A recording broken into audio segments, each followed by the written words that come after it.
My name is Mitchell Robitaille. I'm an MA candidate in International Development Policy at the Norman Paterson School of International Affairs. The title of my paper is Characterizing Aid Orphans, an examination of why some countries are underaided. It's a very apt title. It doesn't leave much to the imagination. Essentially what my paper is attempting to analyze are the root causes of why some countries are insufficiently aided. So colloquially, these countries are referred to as aid orphans.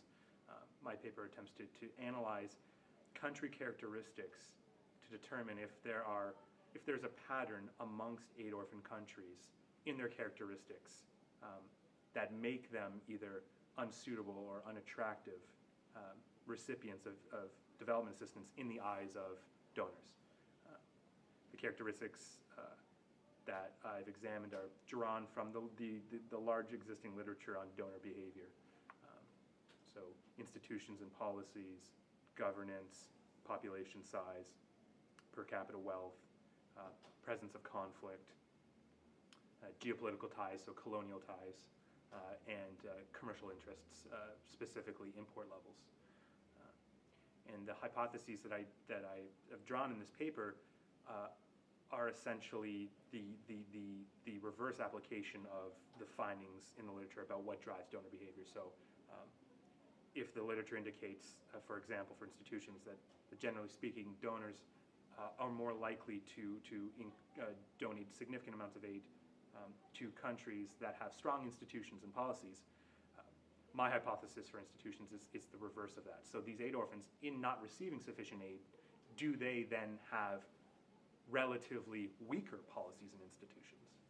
So I compare the aid orphan countries identified in a OECD report published in 2012. I compare them to all least developed and low-income countries in an effort to see if there are patterns. The results of the paper essentially find that of the 7 hypotheses that I've drawn, there really is only consistent support for one of them. So this is to say that there are not obvious patterns in aid orphan countries. The only pattern that exists in my analysis is that the aid orphan countries that I've analyzed have relatively very much lower per capita wealth compared to the rest of the least developed countries and low-income countries.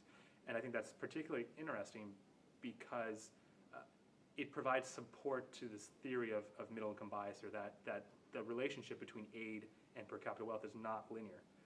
And that would be an area of future research, I think, for me to identify where that threshold is, where low per capita wealth stops being an asset, an attractive asset for development assistance, and actually becomes a liability.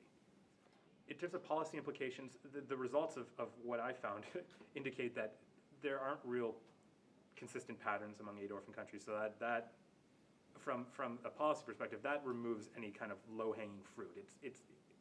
Aid orphans seem to be largely a result of randomness or stochastic events, and that makes it more difficult to address the problem because there is no consistency in donor behavior with regards to aid orphans.